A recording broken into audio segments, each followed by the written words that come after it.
안녕하세요. 지금부터 보이는 라디오 문신 톡투유를 시작하도록 하겠습니다. 사회를 맡은 이춘입니다.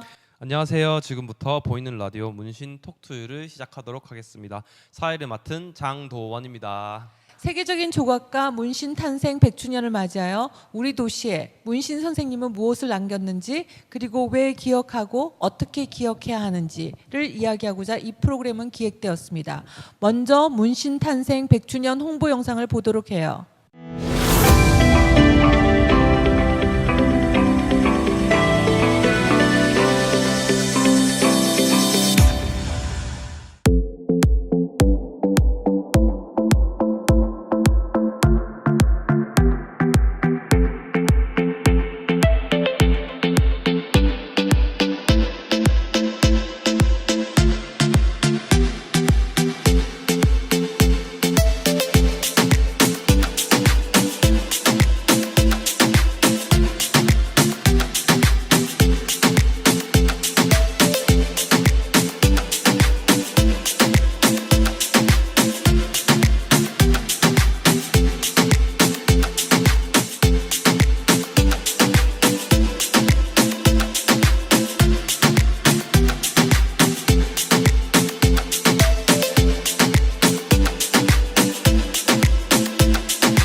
안녕하세요. 경남을 대표하고 창원을 대표하는 비보이팀 윈스턴 브레이커즈 영남 비보이연대 파란공원을 대표합니다.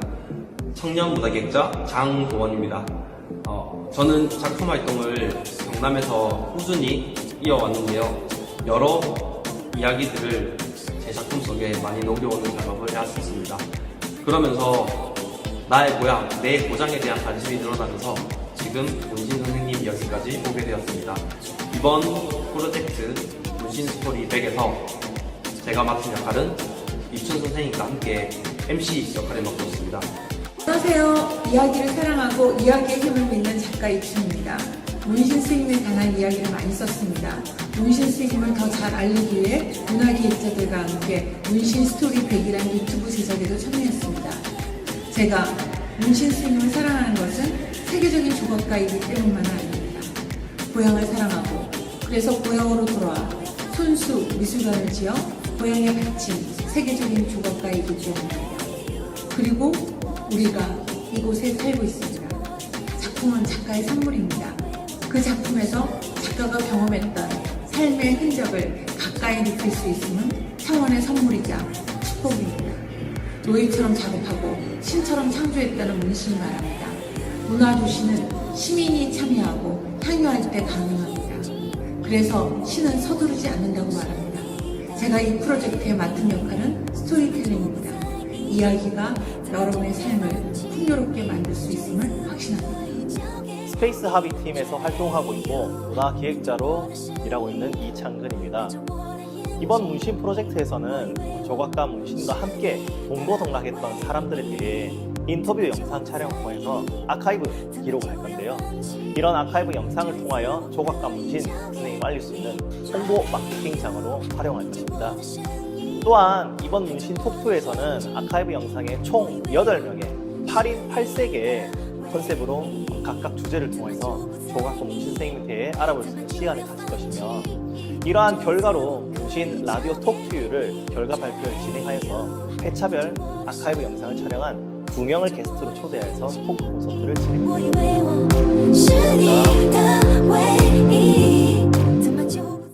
네, 영상 잘 봤습니다.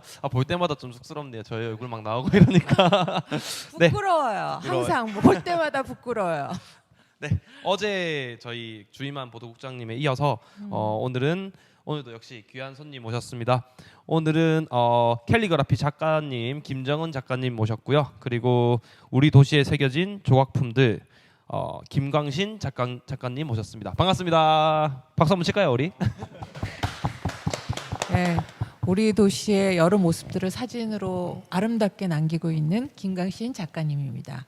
예, 우리 반갑게 박수도 쳤지만 저 소개할 기회. 예, 소개 한번 부탁드리겠습니다. 김정은 작가님 먼저. 예. 안녕하세요. 캘리그라피 작가로 활동하고 있는 김정은입니다. 반갑습니다. 반갑습니다. 예, 안녕하십니까. 저는 우리 지역에서 30년 가까이 사진 작가로 활동하고 있는 김광신입니다. 예, 반갑습니다. 반갑습니다. 장도훈 씨. 네. 우리 네 명의 공통점은 뭘까요? 공통점. 예. 지역에 관심이 좀 또렷한 사람들이다. 저는 네, 그렇게 좀 지역의 생각합니다. 관심. 또 강신 선생님은요? 예, 아무래도 문화예술 쪽에 예. 지금 함께 활동을 하고 있는 사람들이다라는 점에서 그렇죠. 예, 공통점이 있을 것 우리 같습니다. 김정은 선생님은요? 문화예술을 하면서 이것들을 이어가고 싶다라는 아. 생각을 공통적으로 가지고 있지 않을까 네. 그런 생각하고 있습니다. 맞아. 뭐 첫 번째 우리가 창원 지역에서 하고 문화에 종사하고 있고 또 우리 지역의 문화를 사랑하고 또 우리 지역의 문화를 이어가기 위해서 여기 다 공통점인 것 같아요. 근데 우리 장도연 씨는 평상시 네. 어떤 활동을 하시죠?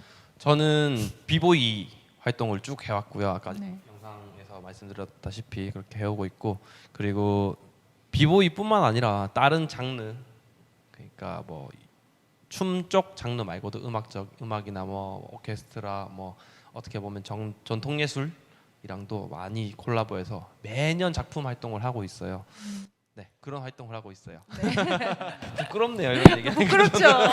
근데 실제로 우리가 세계적인 조각가 문신 선생님인가 뭐 우리가 비교할 수는 없지만 그래도 우리 지역의 문화를 사랑하고 또 우리가 문화를 하면서 내가 생각해 세 가지 공통점이 있다. 우리가 이 네 명이 다 어떤 부분이냐면 우리가 춤추려면 정말 몰입하셔야 되잖아요. 그렇죠.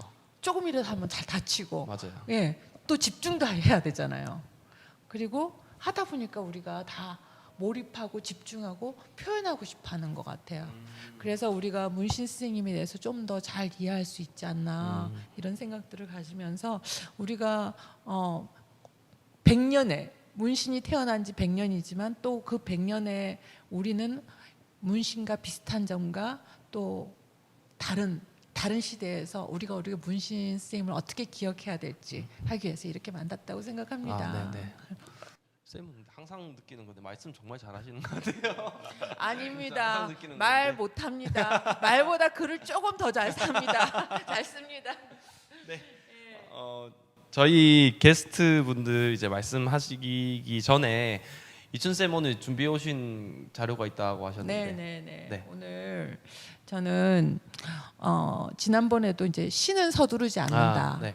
시는 서두르지 않는다. 왜 그 제목을 정했냐면요.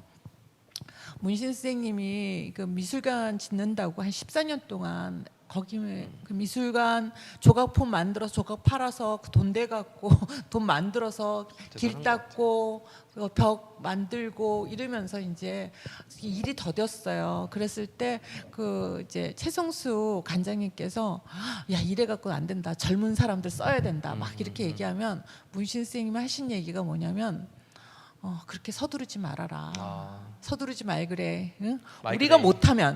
우리가 못하면 다음 세대에서 하면 된다라고 얘기를 했고 그 다음에 또 그 가우디라고 하는 분이 그 이제 한번 초대를 받았대요. 근데 막 스프 죽 같은 거 끓이는데 죽을 갖다가 빨리 끓이려고 이렇게 온도를 높이면 죽이 어떻게 해야 되냐면 푸 넘치잖아요. 끓어 넘치잖아요. 그러면서 서둘러서는 안 되는구나. 그래서 이제 막 그 사그리다 파밀리아 성당을 갔다가 사람들 언제 완공될 거냐라고 얘기를 물어보면 그 사람들한테 했던 얘기가 My client can wait. 내 의뢰인은 기다릴 수 있다. 시는 서두르지 않는다. 두 사람이 그런 공통점이 있지 있다. 않을까. 그래서 이제 제가 그런 얘기들을 좀 하고 싶다는 생각이 들었어요. 그리고 이제 저는 문신에 따라다니는 수식어 이렇게 보면 아이고 F5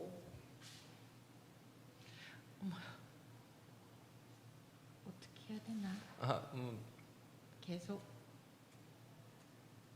예, 문신에 따라다니는 수식어가 세계가 인정한 조각가, 이 시대의 거장, 미래가 기억할 위대한 작가, 우주의 선율과 음률을 시각한 작가, 세계의 그 평론가들이 아낌없는 찬사를 받은 작가. 예, 선생님들한테 묻고 싶은데요. 이게 실감이 나셨어요? 어떤 지금 문신 선생님의 따라다니는 수식어들. 저는 작품을 보면 좀 이렇게 좀 떠올랐어요. 그게 네, 수식어를 알기 전에 네. 떠올랐어요. 약간 우주 쪽이랑 이제 그런 욕망이라고 할까요? 우주로 나가고 싶은 욕망이랑. 맨 처음에 제가 장도은 씨 만나갖고 문신 선생님 아세요? 그랬더니 저 문신 잘 알아요. 저 타투 잘하는데 몰랐어요. 타투 하는데 잘 알아요 그러는 거예요. 그래서 네. 그 문신이 아닙니다. 그렇게 얘기했는데 진짜 근데 문신 그때 그 다음에 엄청 그 장도은 선생님이 저한테 신선하게 얘기했던 게 뭐냐면 근데 왜 몰랐을까요? 그러니까. 그런데 왜 몰랐을까요?라고 얘기를 했었어요. 혹시 김정은 선생님은 이 문신의 선생님이 따라다니는 수식어에 대해서 실감하십니까? 저도 처음에는 문신에 대해서 몰랐는데 이춘 선생님 통해서 이춘 선생님 워낙 관심을 많이 갖고 무슨 계시니까 역할이 또. 도대체 문신이라는 사람이 누굴까 이렇게 그러다가 이제 그때 라후룸이 네. 전시할 때 또 가보고 그 박물관에 가서 보고 하니까 정말 굉장하신 분이다 이런 생각을 하게 됐는데 모르면 잘 모르겠지만 관심을 가지면 뭐 이런 것들이 보이지 않나 그런 맞아요, 생각을 맞아요. 하게 됩니다. 김강신 선생님은?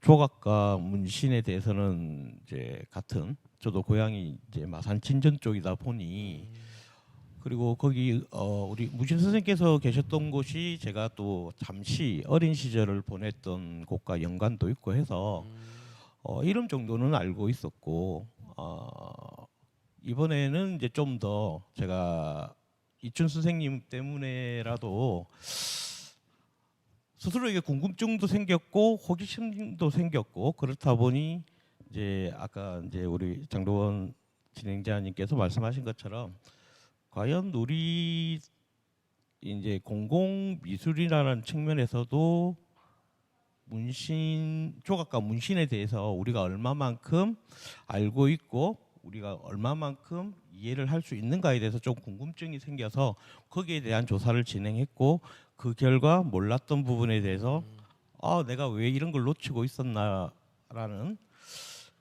과연 내가 우리 그러니까 우리 고장의 출신 문신이라는 선생님에 대해서 거의 문외한이었구나 이론만 그냥 듣고 있을 뿐이었지라는 이제 자기 반성 또 함께 하게 아닙니다. 되었습니다. 예. 감사합니다. 그렇게라도 관심을 가져주셨으니까 정말 저는 보람찹니다. 그 저는 저를 토닥토닥 하고 싶어요. 야, 선생님 저도 뭐 저는 이제 춤 한 지가 네. 지금 한 17, 8년 정도 된 것 같아요. 저는 어릴 때부터 쭉 이어왔는데 저는 좀 그런 생각이 들더라고요. 이제 조금씩 저도 올해 나이가 33인데 그 이제 처음에 자기 예술 활동을 하다 보면 주위를 둘러볼 수 있는 시야가 없어요. 좁은 것 같아요.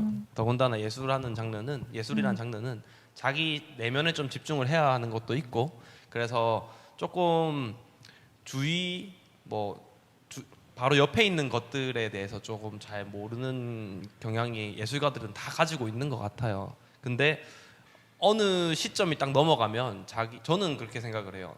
내가 할 수 있는 예술적 역량에 한계가 부딪히는 순간이 한 번은 오거든요. 네. 크게 한 번씩 와요. 그때 둘러보게 돼요. 우리 위의 세대들은 분명히 나 말고도 이 고장에 있었을 건데 어떻게 했을까에 대한 좀 지혜를 엿보게 되는 시기가 오는 것 같아요. 모두들 다 오는 것 같아요. 네. 네. 저는 좀 그 언저리에 이춘 쌤을 만나서 좀 폭풍 성장을 한 케이스여가지고 항상 감사하게 생각을 하죠. 저는 문신 선생님이 전도사 역할을 충실히 했습니다. 날 토닥토닥 하고 싶어요.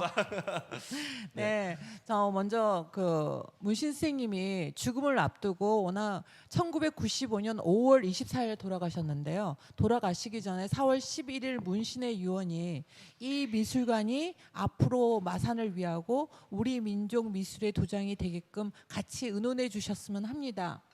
이걸 그 다큐멘터리에 보면 문신 선생님이 직접 촬영하시면서 이걸 해요. 죽음을 앞두고 막 흔들리는 목소리. 근데 저는 그걸 볼 때마다 항상 울컥울컥해요. 도대체 이 미술관이 앞으로 마산을 위하고 우리 민족 미술의 도장이 되게끔 같이 의논해달라는 말이 뭘까? 그게 저는 너무 그 진심은 느껴지는데 그게 무슨 의미일까가 항상 궁금했어요. 그래서 그 다음에 또 기자회견을 합니다. 이렇게 방송 촬영으로도 부족해갖고 기자회견을 하시면서 1995년 5월 24일 기자회견에 정부는 변해도 조국은 영원하고 예술 또한 영원하니 예술을 사랑해달라. 이렇게 얘기를 해요. 그래서 도대체 저희가 볼 때는 문신 스님의 일생을 봤을 때는 그렇게 조국으로부터 혜택을 받은 게 그렇게 그쵸, 많지가 그쵸. 않아요. 맞아요. 조국으로부터 혜택을 받은 것도 많지가 않은데 조국은 영원하고 예술 동안 영원하니 예술을 사랑해달라고 얘기하는 그 말, 그게 항상 궁금했어요. 그랬는데 이제 저도 글을 쓰잖아요, 그죠? 근데 이제 문신 스님이 엄청 내 작품에 내 이 작품을 보고 나를 생각하지 않는다면 그건 내게 아니다라고 얘기할 때 저도 제가 글을 쓰면서 이제 하는 게 남이 똑같이 생각하는 거 그걸 쓰면 그게 내 글일까? 이러면서 제가 이제 상기됐던 게 한 권의 책은 우리 안에 얼어붙은 바다를 부수는 도끼여야 한다네. 그러니까 도끼처럼 나한테 뭔가 깨트릴 수 없는 거라면 나도 이게 글이 무슨 의미가 있지? 이런 생각을 하면서 항상 제가 뭐 작가다 스토리텔링이다 이러면서도 좀 부끄럽다는 생각을 참 많이 했습니다. 지금 이거는 우리 문신 선생님에 대한 친필 메모를 갖다가 김정은 선생님이 하신 거예요. 아까 우리 이창근 기획자님은 이창근 선생님은 할 때 뭐 문신 선생님과 뭐 같이 있었던 분들보다는 저는 문신 선생님을 우리가 어떻게 기억할 것인가, 그렇죠. 어떻게 기억할 것인가 이렇게 할 때 몰랐던 분들이 어떻게 잘 자기 방식으로 자기의 문화로 자기의 언어로 기억하는 게 굉장히 중요하다고 생각하거든요. 그래서 지금 김정은 선생님의 이걸 했는데 이거 그린 것 같아요? 어떤 것 같아요? 어떤 거요? 예, 지금 이렇게 보이면 네. 이 이제 문신 선생님의 친필 메모도 있고 그 다음에 그림도 있잖아요. 네네. 그렸을까요? 어떻게 됐을까요? 그리신 것 같아요. 그리신 것 같아요? 네네. 우리 김정은 선생님 얘기 좀 해주세요. 바로 들고 들어오시네. 네, 이 작품이 1차적으로 그린 건 맞습니다. 맞는데 그림을 그린 다음에 나무에다가 파고 그다음에 그 목판화를 찍어서 만든 거예요. 아, 판화. 네, 판화. 와. 목판화죠. 그래서 와. 저 같은 경우에는 캘리그라피가 이제 여러 가지 시도를 많이 하고 있는데 워낙 많으니까 나만의 독자적인 뭐 그런 캘리그라피를 하고 싶어서 판화를 접목하고 또 글씨도 파서 찍어서 판각을 하기도 합니다. 아, 글자도 또 찍으시네요. 네, 글자도 와. 찍기도 합니다. 아. 그래서 문신 선생님의 이 그 친필 원고를 보면 나의 살과 피가 묻어 있는 작품으로서만 내가 평가되기를 바랍니다. 이렇게 이 말이 정말 많이 와닿았는데요. 예술인으로서 선생님 어떻게 생각하세요? 저도 되게 그렇죠. 공감을 합니다. 그러니까 이게 정말 예술인으로서는 정말 공감 가는 얘기가 아닌가. 전부 다 자기가 다르게 평가되는 게 아니라 내 작품으로 평가되길 아마 다 바라고 계실 거예요. 그렇죠. 네, 그래서 이 말이 가장 와닿았던 것 저 같습니다. 되게 저 글 보니까 딱 생각나는 게 진짜 용기 있는 말인 것 같아요. 네. 왜냐하면 이게 그렇죠. 자기 작품을 평가하는 사람들이 다 다르거든요. 좋다고 하는 사람도 있고 별로라고 하는 사람들도 있는데 그만큼 자기 자신의 작품에 자신감이 있다라는 것과 그 긍지를 가지고 있어야 된다는 거를 이렇게 용기 있게 말로 표현한 것 같아요. 저는 네. 되게 그렇죠. 소름 돋네요. 네, 소름 돋죠. 다음 작품도 하나 있습니다. 와, 또 있어요. 와. 밤늦게까지 작업하고 하셨다고 했는데 그런 거를 보면 정말 예술하는 사람들은 자기 분야에 미쳐야 성공할 수 있지 않을까. 그리고 신처럼 창조한다는 이 말은 또 너무나도 자기 작품에 대한 자부심을 표현한 것 같아가지고 정말 대단하신 분이다 이런 생각이 들었어요. 맞죠. 근데 뭔가 우리가 이 노예처럼 작업하고 서민과 같이 생활하고 신처럼 창조한다는 이 말을 또 이렇게 켈리로 표현하니까 다르잖아요. 또 느낌이 또 다른 예, 것 또 같아요. 선생님이 그냥 글씨로가 아니라 선생님의 독특한 모양으로 이렇게 할 수 있다는 우리가 자부심 이런 것들을 주는 것 같아 갖고 그래서 저는 이제 문신은 우리 지역에 무엇을 남겼나 그 다음에 그러면 예술은 무엇을 하여야 하나 선생님 켈리 켈리란다 PPT 가우디와 문신 그 다음에 자연은 천재의 교과서이자 놀이터 그곳에서 우리가 산다 불완전 인간 가우디와 문신 두 천재의 비극적인 죽음 시는 서두르지 않는다 이게 길게 이렇게 했는데 빨리 넘어가도록 하고요 그죠 오늘은 제가 어떤 얘기를 듣고 싶을까 중에서 우리가 연애 얘기가 최고로 듣고 싶어 재밌잖아요 그것만큼 그것만큼 시처럼 창조한다 이런 말 너무 어려워요. 하지만 불완전한 인간 가우디와 문신 이것은 재밌을 거라고 저는 생각합니다. 예, 문신과 우리 도시가 제가 문신은 맨 처음에는 사람들이 이런 말을 할 때가 있어요. 100주년 행사인데요. 문신이 뭐 한 게 뭐지? 이런 말을 할 때 되면 제가 덕후잖아요. 네. 그러니까 막 가슴이 아파요. 문신은 우리 도시에 이런 아름다운 미술관을 남겼습니다. 예. 그리고 아름다운 작품들. 그러니까 어제 그 주임한 국장님께서 얘기하셨잖아요. 그 세계적인 평론가들이 문신에 대해서 칭찬하는 거 세 가지가 있다. 하나는 기술이 완벽하다. 그러니까 아주 세련돼 있다. 두 번째, 아주 독창적이다. 창적이다. 세 번째, 전통을 존중했다. 근데 전통을 존중했다는 말이 그 말이 무슨 말일까 궁금하지 않아요? 네, 저도.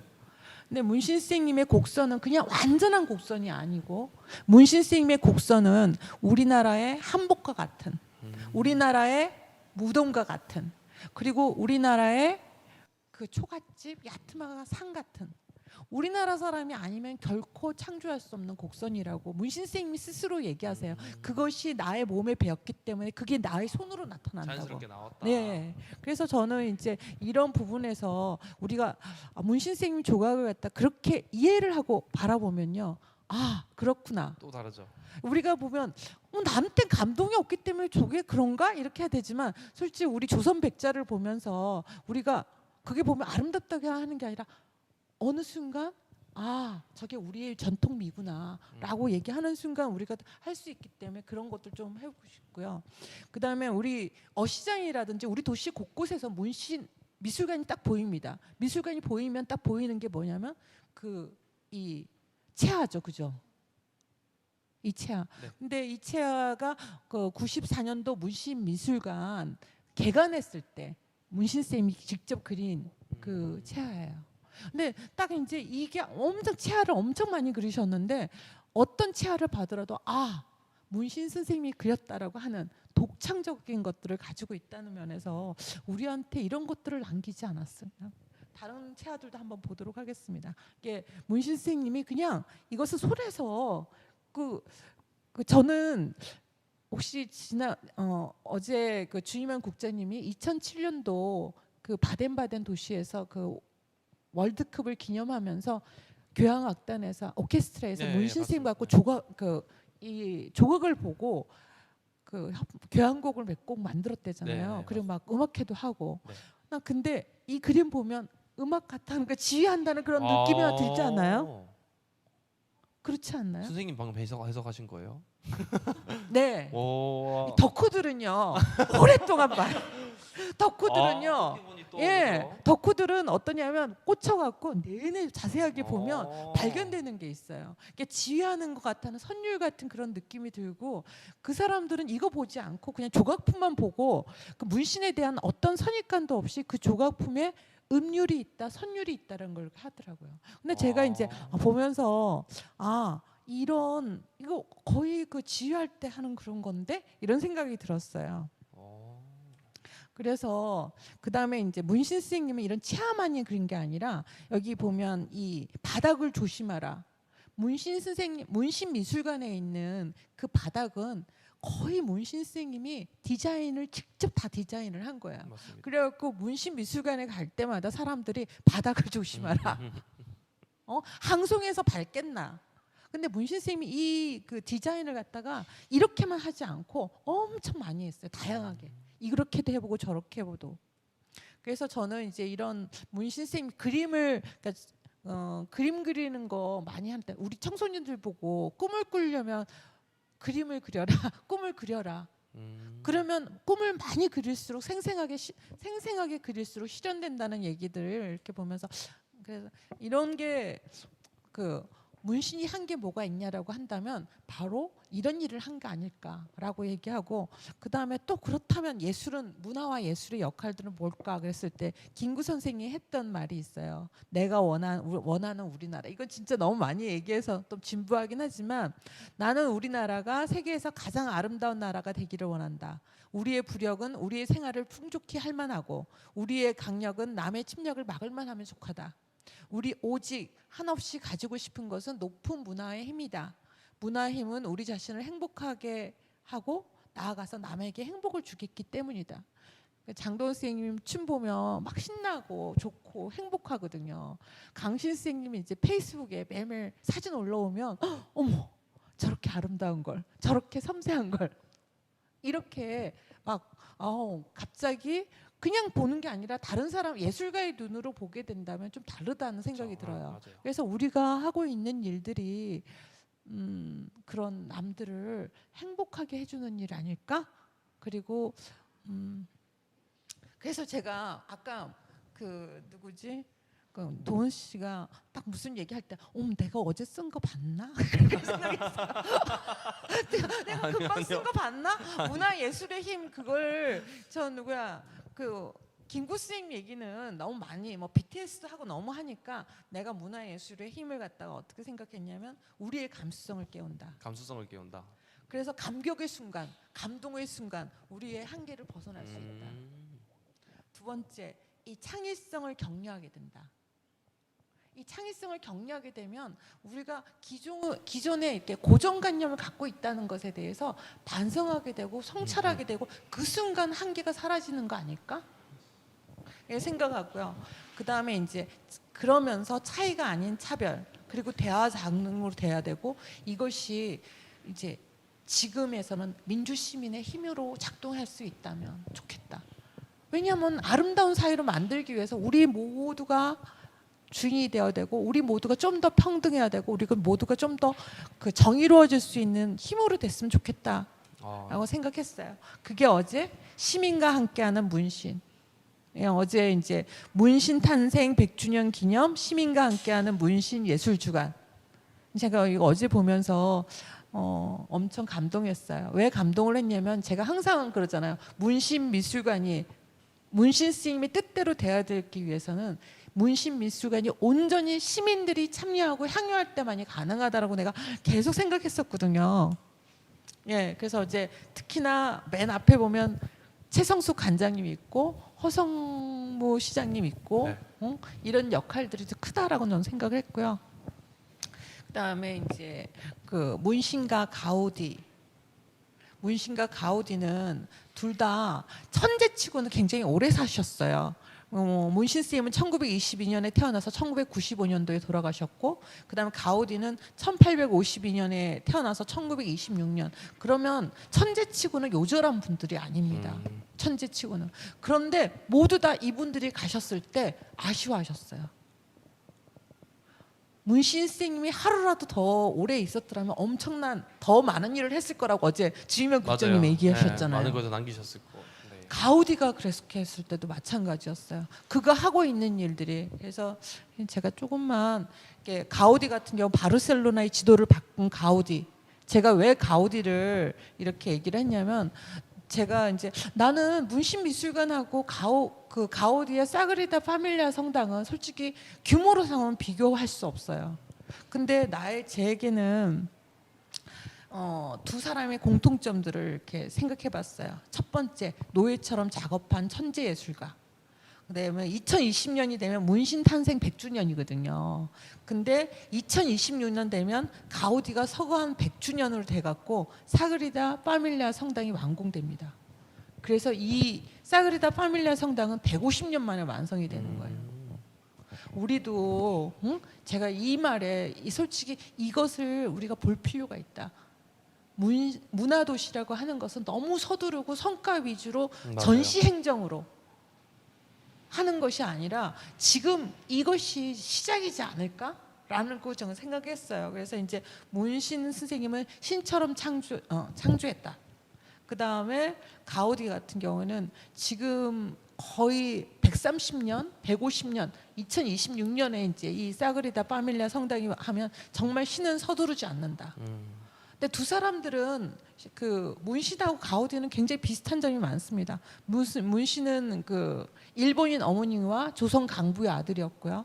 그 다음에 가우디 같은 경우는 가우디의 아버지도 대장장이었고요. 아버지의 아버지도 대장장이었고요. 아버지의 아버지의 아버지도 대장장이라 갖고 가우디가 항상 했던 말이 나의 손에 대한 감각은 나의 손조로부터 내려오는 것이란 말을 했어요.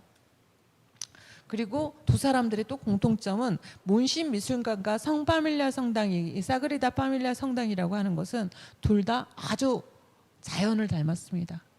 그러니까 문신 미술관이요 이렇게 있지만 자연을 우리나라의 자연과 비슷하게 이렇게 압도하지 않아요. 이 사그리다 파밀리아 성당은 실제로 이제 자연 속에 있는 것이 아니라 그 가우디가 어렸을 때 봤던 자연을 닮게 만들었어요. 그래서 지금 보면 이렇게 보면 어렸을 때 봤던 산의 모양, 어렸을 때 봤던 그 나무 이런 것들을 이렇게 하듯이 문신 선생님의 그 미술관들 크기는요 우리나라 그 보면 산세하고 비슷한 위치에 이렇게 만들어져 있어요.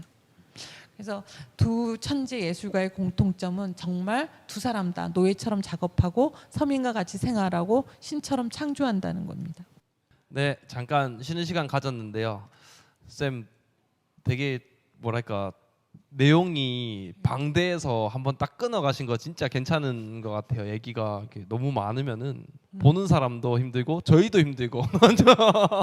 네. 근데 아까 쌤 말씀하셨던 것 중에 네. 엄청 공감했던 내용이 하나 있었는데 아까 문화예술의 힘이라고 말씀하셨잖아요. 저는 보통 공연을 가거나 아니면 강의를 나가면 꼭 이 얘기를 꼭 해요. 저는 이게 좀 고리타분한 단어인데 이제 관조라는 말이 있더라고요.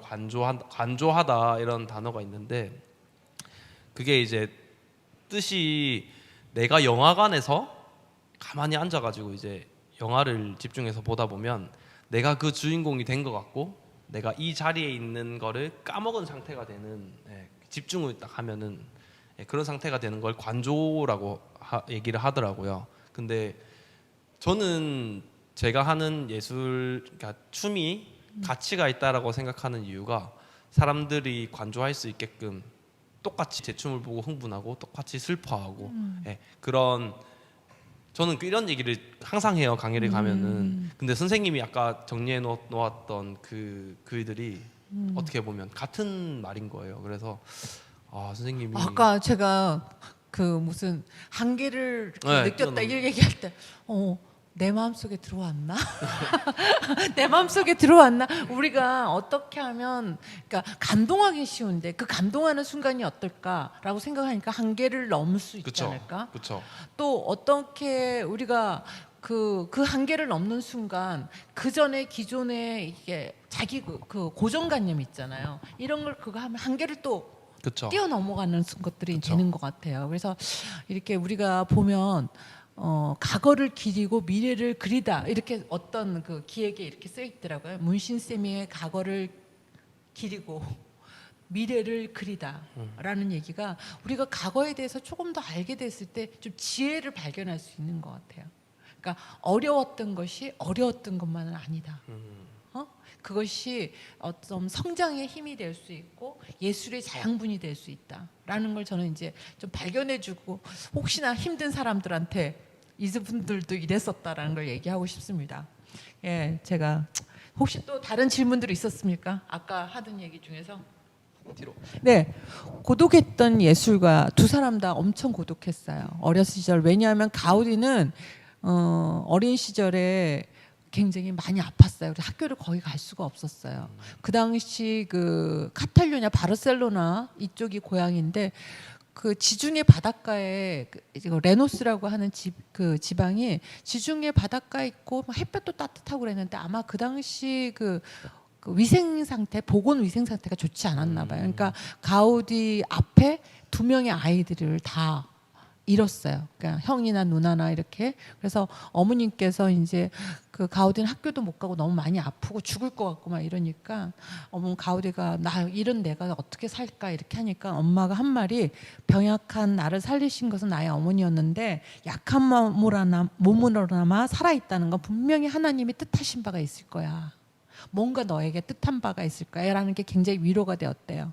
근데 저는 이제 가우디의 그 어린 시절만 못지않게 문신의 어린 시절도 굉장히 고독했다는 생각이 들었어요. 왜냐하면 이제 5살 때 그 일본에서 태어나고 5살 때 이제 한국으로 오잖아요. 한국으로 왔을 때 일본인 엄마, 그 다음에 조선인 강부였던 아버지, 그 다음에 두 집안 다 반대했다고 그랬잖아요. 외가는 외가대로 또 친가는 친가대로. 그래서 어디도 그러니까 친가에서는 일본 여자가 들어왔는데 그 당시 그 좋아할 이쪽 그 마산이 굉장히 일제히 수탈이 심했던 곳이거든요. 그래서 그냥 일본 사람들 말하지 않고 외놈이라고 얘기를 했대요.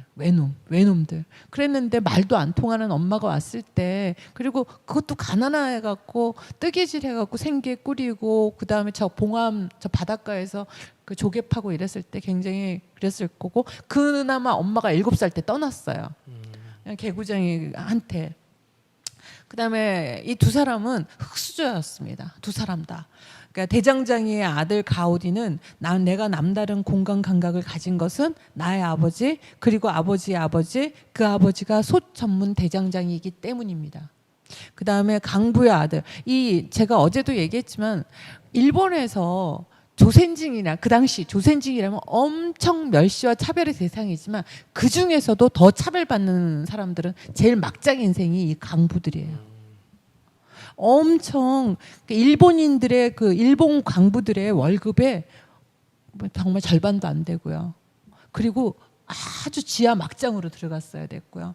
그래서 그 일본인 어머니, 그다음에 10대 시절부터 극장 간판, 그다음 술 배달, 그다음 하방 운영, 뭐 극장 간판 그리는 것부터 시작해서 동경에서는 뭐 구두 닦기, 극장 포스터 그리기, 시체 닦기, 뭐 산부인과 조수, 그다음 프랑스에서는 석공, 뭐 미장이, 목수 이런 건축 경험이 자기 예술을 위한 하나의 가정으로 승화됐다라고 얘기를 합니다. 막 흙수저라고 자탄하고 자학하거나 이런 거 없고요. 원망하지 않고 이것이 모든 자기의 예술의 자양분이 되었다라고 얘기를 하셨잖아요, 그죠? 저는 이 부분에 저는 좀 감동적이었는데 그 장도원 씨는 어땠어요? 저는 좀 그런 생각을 해요. 이제 그 예전 힘들었던 것들이 만약에 뭐 자기 누군들 자기 인생에 있어서 좀 어리지만 감히 말씀드리겠습니다. 네. 뒤를 돌아봤을 때 그때가 정말 아름다웠다라고 기억될 수 있는 건 지금 얼마나 삶에 만족하느냐에 따라서 좀 다르다 생각을 하거든요. 뭐 예를 들어서 뭐 대학생 때 생활이나 아니면 고등학생 때 생활이나 제가 만약에 고등학생 때가 만족스러우려면 좋은 대학교에 입학을 하든지 목표한 걸 이뤄내면은 나는 그 힘들었던 순간이 그렇죠. 공부했던 순간이 되게 의미 깊고 행복했던 순간, 나의 자양분이 되는 순간이었다라고 생각을 할 수 있는 것 같고, 저는 문신 쌤 같은 경우에는 현재 예술 활동에 있어서 만족감이 엄청 높으셨다. 그래서 예전 과거에 힘들었던 일이 다 자기의 모든 경험과 재산이 되었다, 이렇게 말씀하실 수 있었지 않았을까 그런 생각이 듭니다. 제가 왜 이 흙수저였던 두 천재는 흙수저였다라고 하는 게 아니라 부자가 베풀긴 쉬워요. 삼성에서 미술관 짓고 예술가들을 후원하고 이러긴 굉장히 쉽습니다.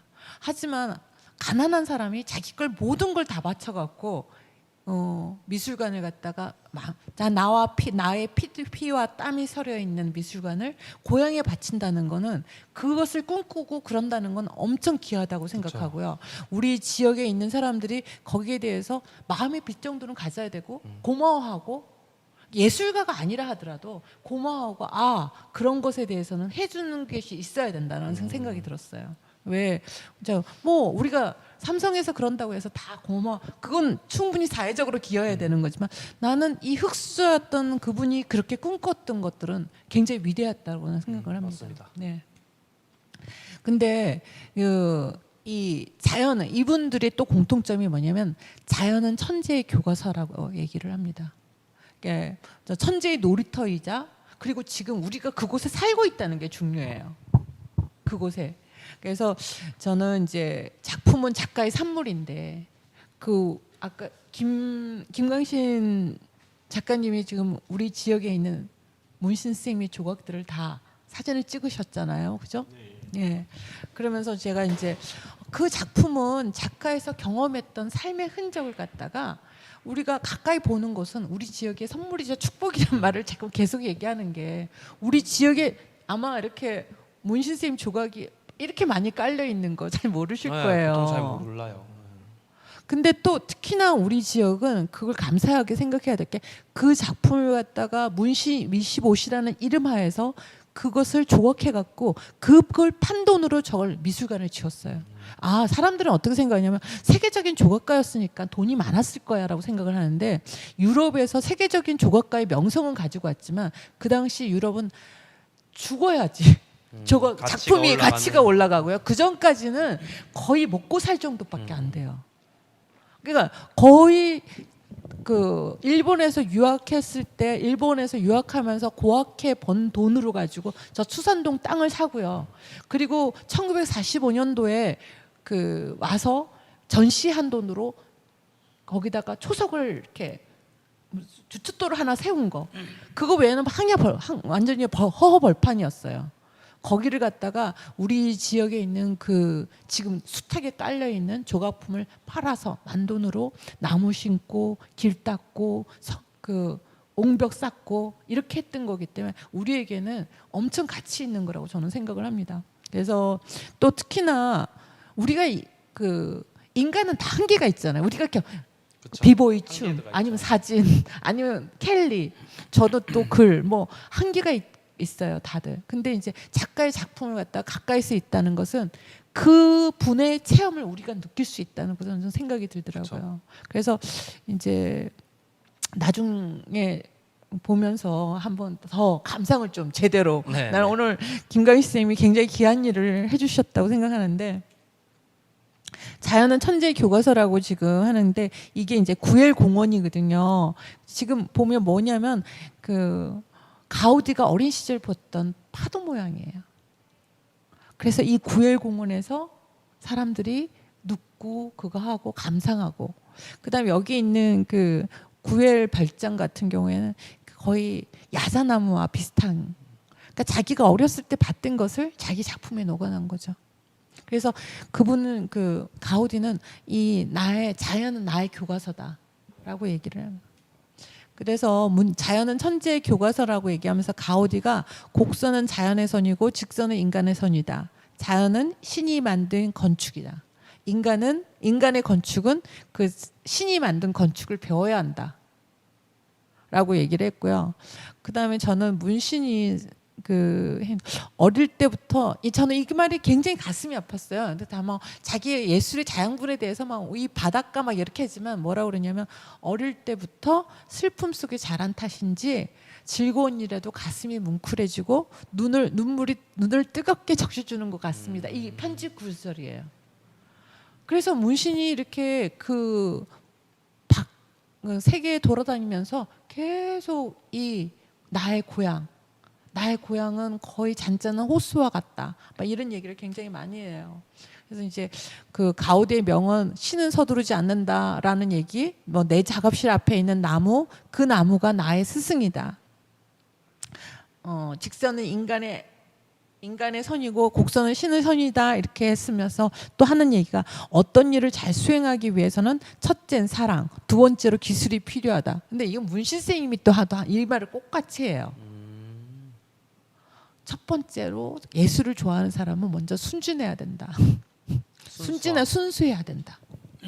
기술은 두 번째다. 하지만 기술 또한 내가 감동을 주기 위해서는 세련돼져야 된다. 이런 얘기를 많이 해요.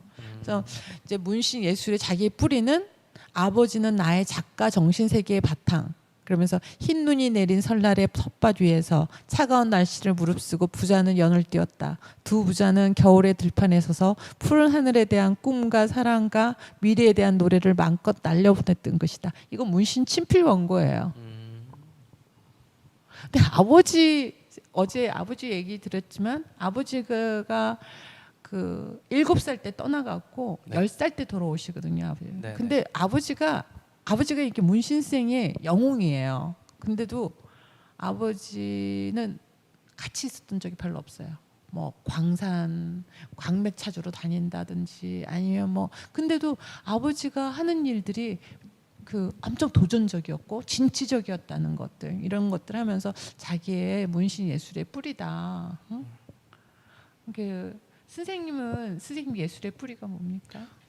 예술의 뿌리요? 네, 그냥 저의 나의 춤의- 예술의 출발점 뭐 이런 거. 저는 이거 좀 진부한 얘기도 괜찮나요? 예, 괜찮아요. 진부해도 돼요. 저는 응. 비보이들은 닉네임을 씁니다. 이제 가명처럼 이제 한 개씩 쓰는데 네.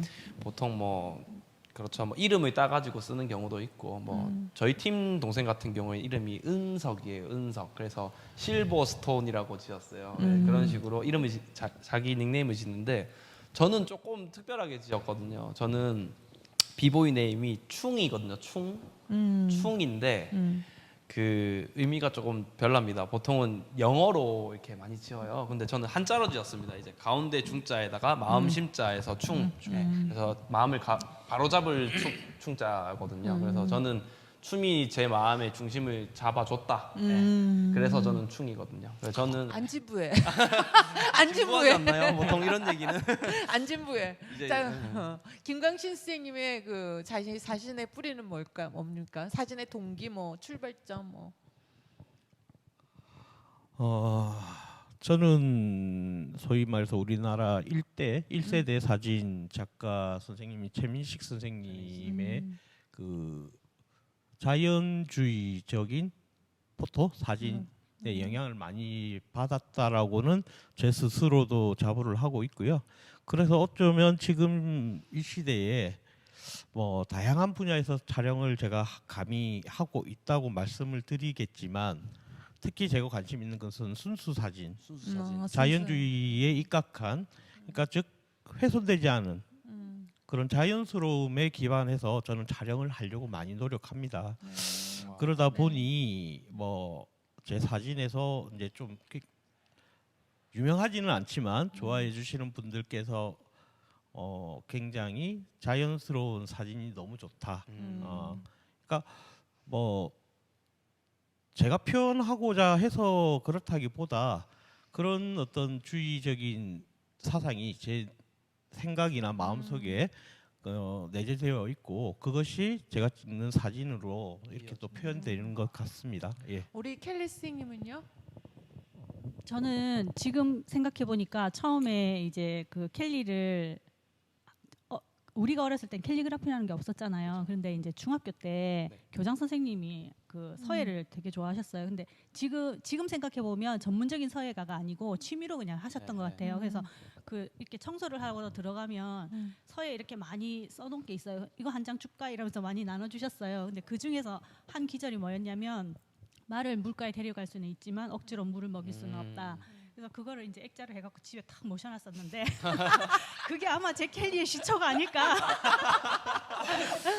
그리고 이제 또 중학교 때 이제 절친이 그림을 너무 잘 그렸었어요. 그래서 너무 부러워가지고 그 친구랑 친하다 보니까 100점은 못 맞아도 95점은 맞을 정도로 그래갖고 관심을 많이 갖고 있었는데 살다 보니 예술을 할 수는 없고 주로 우리 주입식 교육 많이 받았잖아요. 그쵸. 그래서 공부하느라고 그런 거는 꿈도 못 꾸는 그런 시절을 살다 보니까 그러고 나서 이제 애들 다 크고 나서 시간이 점점 남으니까 내 취미생활로 이걸 해봐야겠다.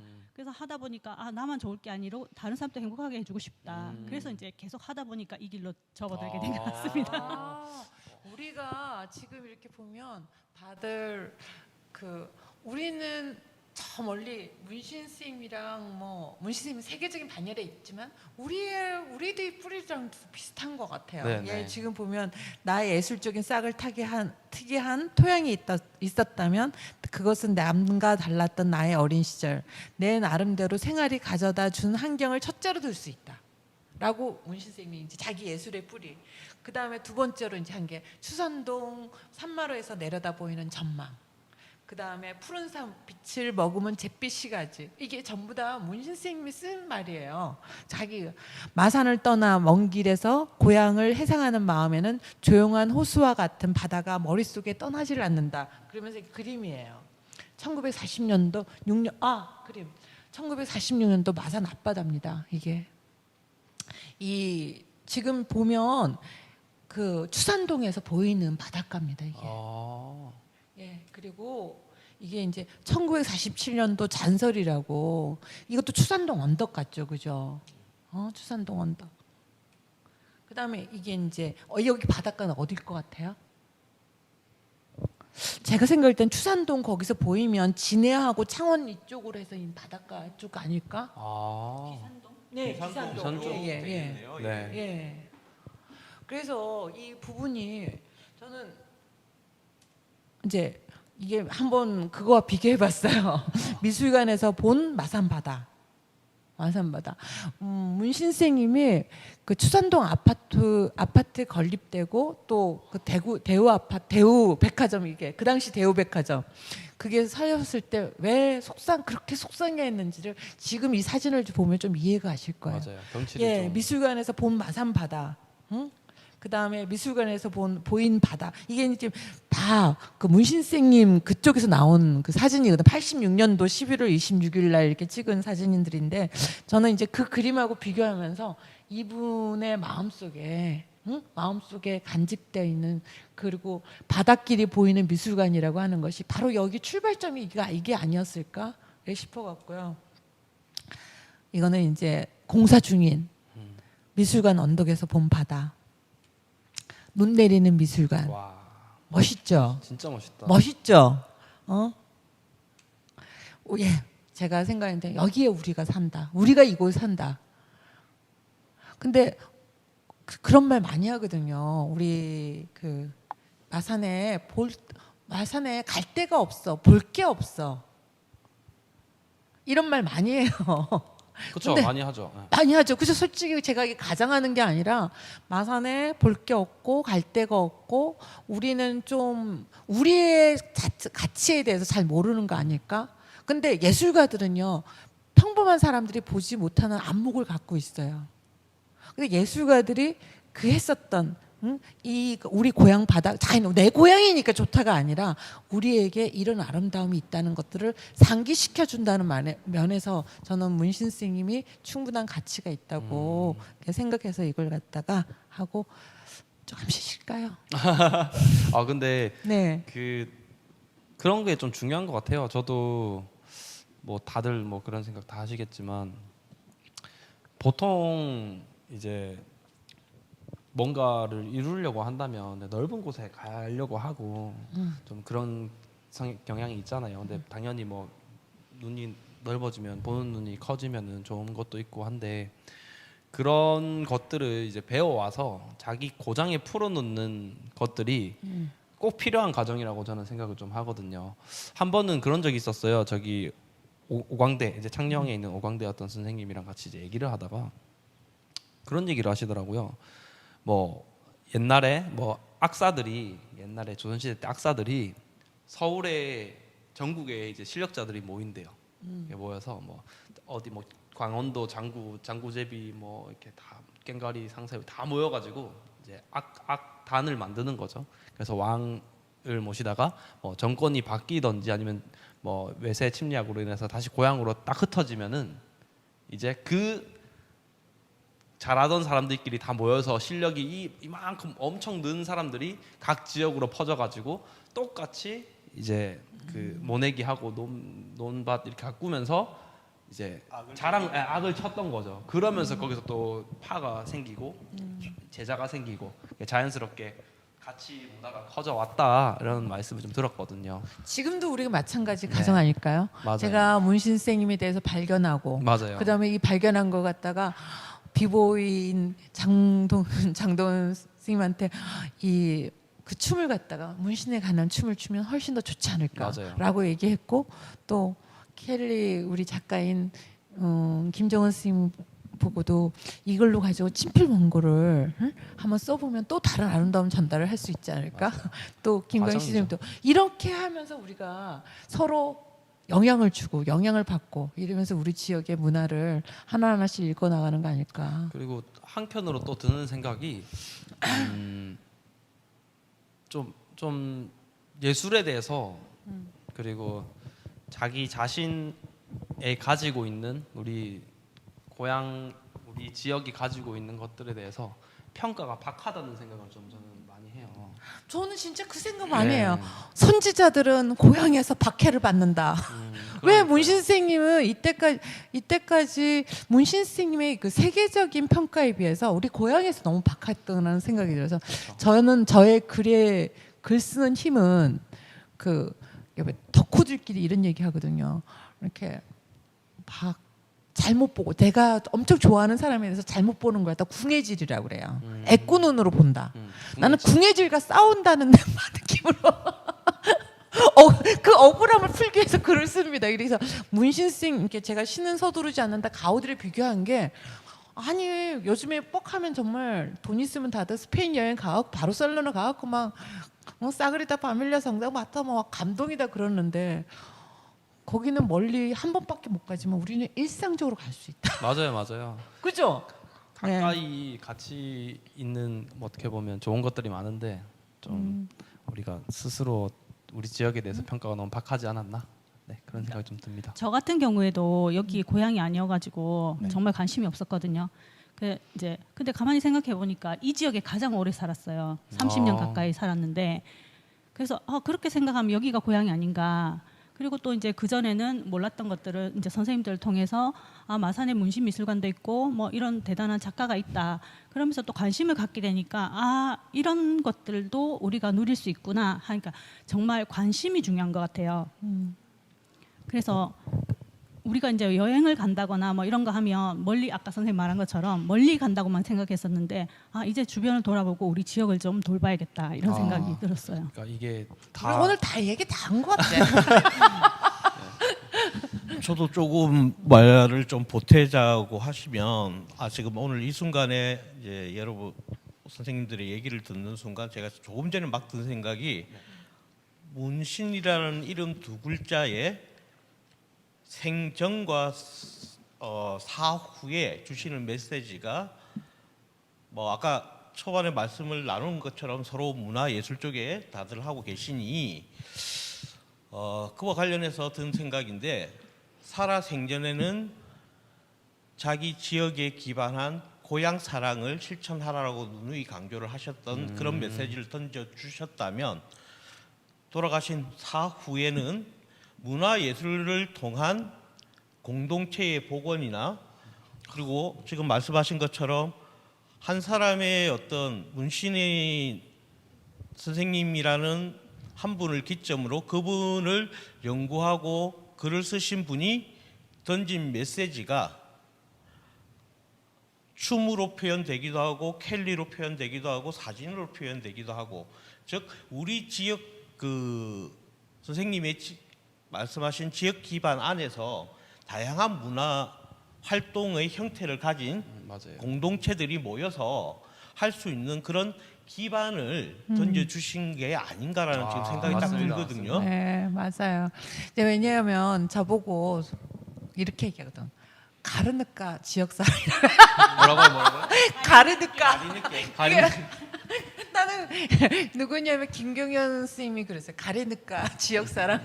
솔직히 저도 다른 일을 해왔기 때문에 지역에 대해서 관심 가지지 않고 우리 지역은 왜 이럴까 이런 맞아요. 툴툴거리는 마음만 있었는데 내가 관심을 가지고 내가 조금 알게 되고 이해하게 되고 그러니까 사랑하게 되더라고요. 그래서 제가 어제 그 우리 생명의 숲 중창단 선생님들 하면서 산에도 우리가 좀 노래하면서 오래 있으면 어떻냐면 오래 보게 되고 그럼 좀 자세히 보게 되고 그럼 좀 더 즐길 수 있어요. 문화 예술도 그렇지 않을까. 관심을 가지고 우리가 오래 보고 자세히 보고 이러면서 문화의 가치를 향유할 수 있지 않을까. 아 맞습니다. 아 이게 쉬어야 되는데 제가 얘기 한 개만 더 해야겠어요. 너무 좀 신이 나가지고. 계속 이어서 하셔도 될 것 같습니다. 예, 뭐. 저 이제 마시고. 활동을 하면서 그러니까 이제 예술 활동을 하면서 생각에 많이 잠기게 된 적이 한 2년, 2, 3년 전부터 좀 많았는데 이게 왜 생각이 잠겼냐면 되게 원초적인 질문을 제 스스로 좀 많이 던져봤던 것 같아요. 뭐 예를 들어서 뭐 춤이란 뭘까부터 춤은 뭐길래 뭐 진짜 어떻게 보면은 그거잖아요. 음악이 나오는데 신나가지고 막 자기의 춤추는 부끄러운 모습을 보여주는 게 춤인가 뭐 이런 원초적인 생각들을 많이 했는데 그 생각들 중에 하나가 뭐가 있냐면 이제 나는 왜 여기에 있는가예요. 나는 왜 다른 지역에 뭐 서울에 갇힐 수도 있겠고 저 외국 나가는 것도 좋아해서 외국에 살았을 수도 있겠고 춤을 어떻게 보면 그러니까 박하다고 했잖아요. 예술에 대해서 박한데 내가 정말 욕심이 있었다면 예술 내 가치를 알아봐 주는 곳에 갈 수 있지 않았을까라는 생각도 좀 들더라고요. 그래서 나는 왜 여기 있을까를 생각을 정말 골똘히 했던 것 같아요. 근데 그 답은 제가 여기에 태어났고 제가 여기가 창원이 너무 좋기 때문이에요. 네, 주위 사람들 때문도 아니고 부모님 때문도 아니고 저는 여기가 좋아서 있는 거라는 생각에 딱 좀 도달을 했거든요. 그랬는데 그때 그런 생각을 하고 있는데 문신 선생님을 만났는데 그 이제 그런 영상이랑 그런 자료를 접하게 됐는데 고향으로 회귀하신 것도 저는 좀 충격적이었어요. 제 앞전 어떻게 보면 저도 예술하는 사람이고 문신 쌤도 예술하는 사람 같은 예술가의 입장에서 아 고향을 좋아하고 그리워하는 마음은 뭐 예술가를 떠나서 모두가 가지고 있구나. 이게 내 예술성의 좀 순수함을 좀 더 키워줄 수 있는 요소가 내 춤을 더 발전시킬 수 있는 요소가 될 수 있지 않을까라는 생각을 좀 했었는데요. 너무 고리타분하게 얘기하는 것 같아가지고 아니에요. 죄송스럽습니다. 근데 이 얘기는 저는 좀 그 문화 예술가들이나 모든 사람들이 질문을 해야 된다고 생각합니다. 질문. 나는 왜 무엇을 어떻게 할 것인가라는 질문들을 하면서 좀 전환할 수 있다고 생각해요. 이 문화 예술의 힘이 있지 않을까 이렇게 생각합니다. 인간의 본성 중에 한 가지가 바로 귀향이죠. 귀향. 예. 자신이 태어나고 잠시라도 생활했던 곳으로 다시 돌아오는 것. 우리 장도진 진행자님께서도 그런 의미. 그래서 그 속에서 내가 하고 있는 일에 대한 목표성과 그리고 어떻게 나아가야 할 방향성을 설정하셨다는 그런 얘기로 들리는데 상당히 기쁩니다, 솔직히. 저 역시 짧게 한 6개월 동안 사진을 시작하고 나서 이제 서울에서 잠시 반지하 골방에서 지내면서 촬영을 하다가 저는 조금 다른 의미로 다시 진짜 순수하게 제 고향인 창원으로 돌아오게 되었고 그때 뭐 활동하시던 분 중에 지금 TV에도 자주 나오시고 아주 유명한 상업 작가로 성공하신 분도 계시고 한데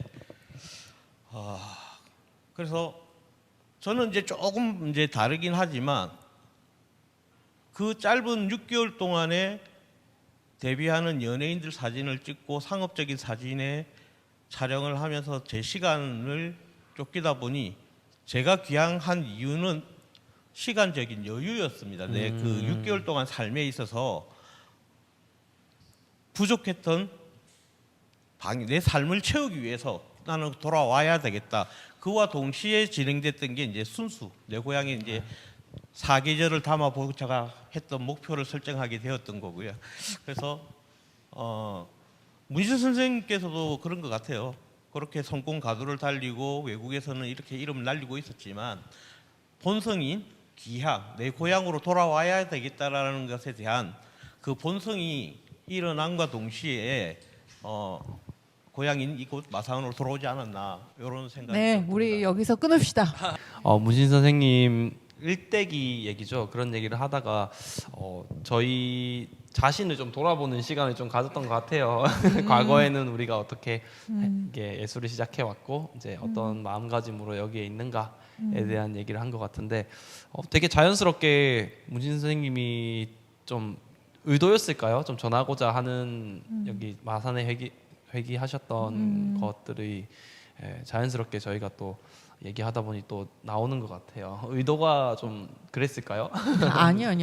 그 얘기도 일면 그거 하는 게 어제 주임원 그 국장님이 그 카메라 촬영할 때마다 문신 선생님 표정이 거의 없는데 항상 자기 일에 몰두하느라고 없는데 단 그 어린 시절을 갖다가 어린 시절의 추억과 고향에 대한 얘기를 할 때만 미소가 지어졌다고 가장 자연스러운 표정이 나왔다고.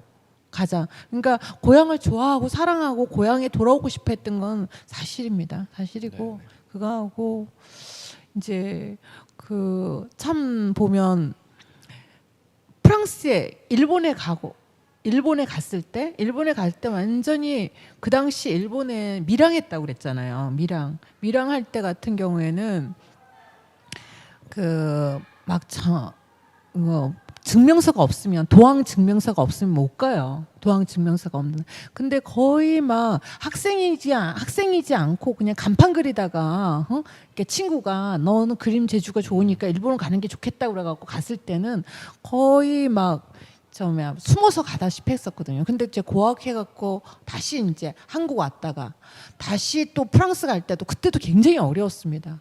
근데 제가 이제 불완전 인간 문신과 가오됐을 때 이 불완전한 인간 문신이라는 거 하는 부분에서 그 문신 스님 엄마를 갖다가 진짜 그리워했고 원망했어요. 그죠? 엄마.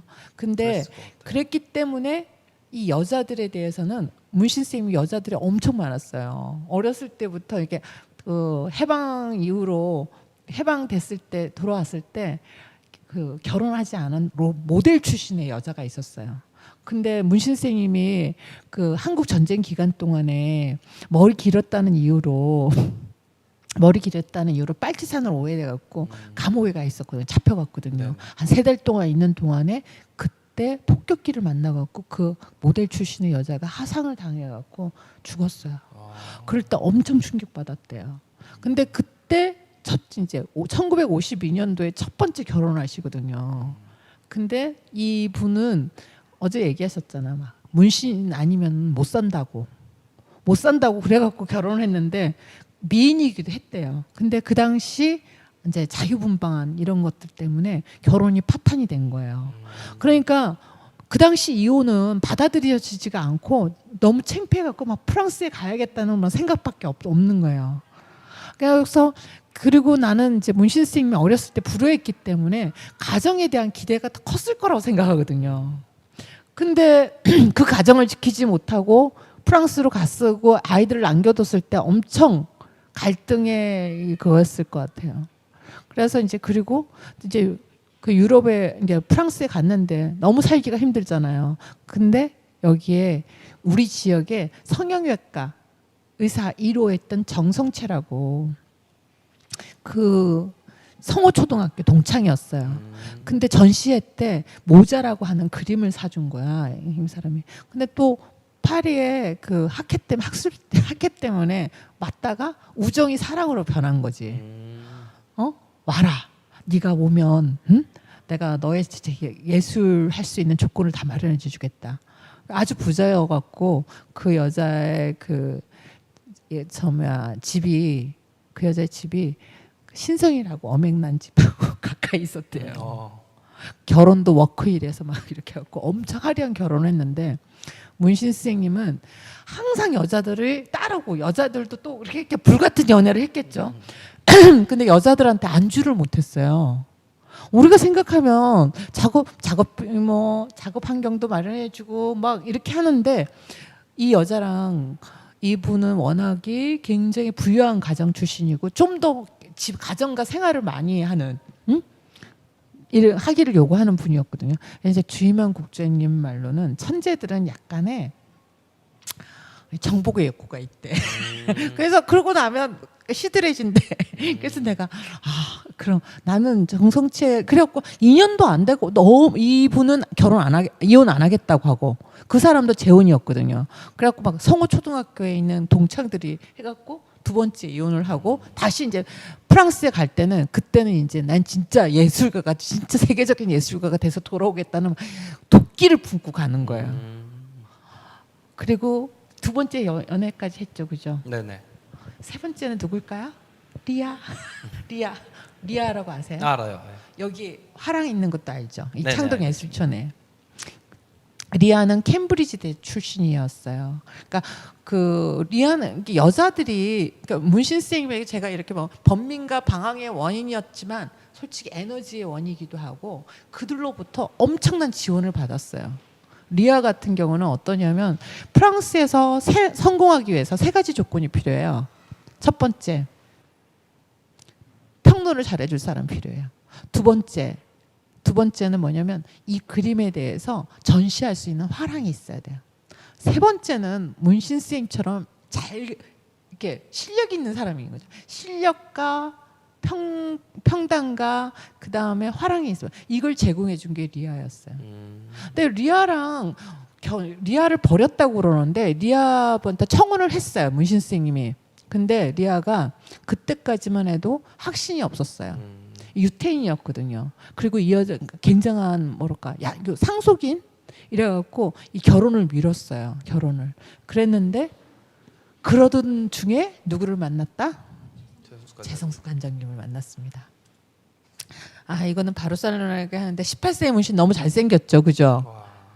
근데 제가 워낙에 이거 그 바르셀로나 건축학교를 한 경우는 그러니까 그 가우디가 여기 나왔을 때 가우디 그 이 학교의 교장이 가우디한테 졸업장을 주면서 내가 천재한테 이 졸업장을 주는지 미치광이한테 졸업장을 주는지 모르겠다라고 얘기할 정도로 개짜였습니다. 그리고 나서 이제 18세의 문신 이때 이제 아마 그 일본에 밀항하기 위해서 그 교복을 갖다가 친구한테 보내라고 그래갖고 이렇게 했던 그때 문신. 그다음에 1945년경 추산동에서 그 전시해갖고 처음으로 이제 이거 판잣집 보이죠, 그죠? 지금 미술관이 있는 자리입니다. 거기다가 미술 전시해갖고 그림판 돈으로 주춧돌을 세웁니다.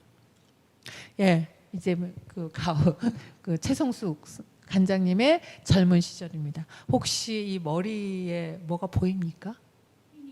핀인가요? 꽃인가요? 예, 꽃이에요. 양귀비 꽃이에요. 양귀비 꽃을 다 꽂아주고 문신 여기가 오베르 성당이라고 그 고우의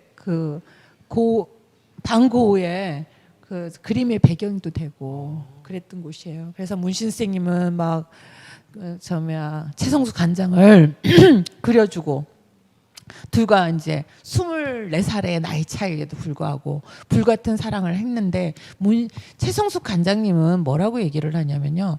이때 자신이 그 후레타라고 하는 농장에 갔을 때 농장 창고에 세계적인 명성을 가진 조각가의 그 작업장이 너무너무 형편이 없었다는 거예요.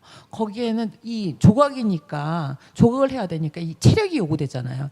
막 소뼈밖에 그 곰탕 끓여 먹는 소뼈가 막 널려가 사골뼈 이런 것만 널려 있고 맞아요. 작업 조건은 막 이렇게 세계적인 조각가가 이렇게 고생을 하나 그래갖고 이 원고라든지 이런 걸 정리해 주느라고 처음에 갔었대요.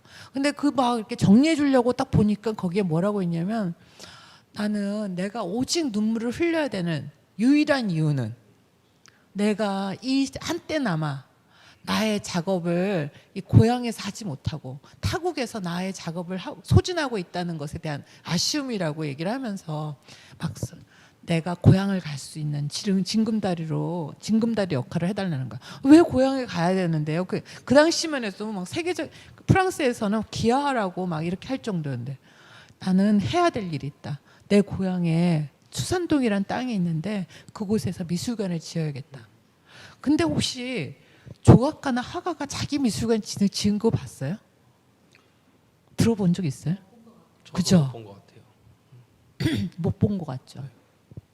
저도 그냥 생각이 나요. 우리 남편이 물어보는 거야. 근데 문신 선생님 왜 그림 그리고 조각한 것까지 이해되는데 왜 미술관을 지었대? 그런 거야. 왜 미술관을 지었대? 그래서 제가 막 설명했지.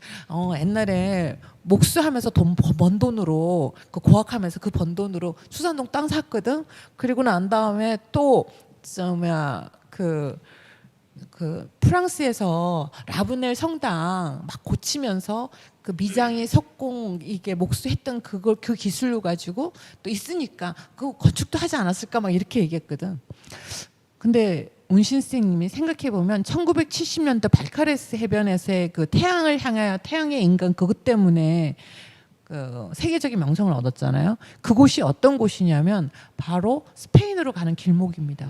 스페인으로 가는 길목이 발카레스 워낙은 거기가 시가 아니었어요. 아주 해변에 그냥 구석 짓는 곳인데 사람들이 맨 처음에는 해변으로 바캉스를 떠나더니 그 다음에는 인문학적인 여행을 하면서 스페인의 유적지를 가는 거예요. 이걸 갖다가 이제 자기가 작업을 하면서 알게 된 거지. 그리고 그 해변에 있는 조각 전시장, 야외 조각 전시장으로 바로 그 발카레스의 조그만 시골이 도시로 되는 거예요. 이걸 보면서 이분이 그때 그 얘기가 경제가 성장하는 곳에 문화가 있고 문화가 성장하는 곳에 경제 발전이 이루어질 수밖에 없다는 그 비전을 보지 않았을까 이렇게 생각했습니다. 그런데 이제 이 역할을 그 최성숙 관장님이 너무 잘했어요. 라브넬성을 찾은 문신과 최성숙 여기에도 힌트가 있습니다. 자, 문신 선생님은 아무것도 안 들었어요. 근데 최성숙 관장님의 그 등 뒤에 있는 배낭 또 뭐가 있을까요? 카메라 또 뭐가 있을까요? 배낭 짊어지고 카메라 들고 또 어깨에는 녹음기가 있어요. 거의 제가 보면 전 이 사진이 굉장히 인상적이었는데 전사다, 동지다. 그러니까 어제 문신을 키운 것의 구할은 최성숙 관장님이라는 얘기를 안 할 수가 없는 거예요. 엄청 훌륭한 매니저 역할을 했기 때문에 제가 이제 그 가우디가 건축가가 기술이 있다고 건축할 수 있는 게 아니에요. 가우디한테 누가 있었냐면 구에딜이라고 하는 후원자가 있었어요. 후원자가. 저는 그 문신 선생님의 그 후원자는 구에딜 역할을 해준 게 최성숙 관장님이라고 생각을 해요. 최성숙 관장님 내가 얘기했더니 근데 난 돈은 없는데 그렇게 얘기해서 돈이 아니라 세월을 젊음을 다 바친 거 아니냐. 응? 그래서 예전에 독일에서 그 온 교수님이 하는 얘기가 왜 여기에 문신 미술가만 있냐. 이것을 이렇게 지킨 사람은 문신 최성숙 이거 다 있어야 되는 거 아니냐. 가우디 할 때 가우디 구엘 이러거든요. 따라다니거든요. 예, 공사 중 문신가 최성숙입니다. 자, 여기 막 그 젊은 최성숙 관장님이 보이시죠?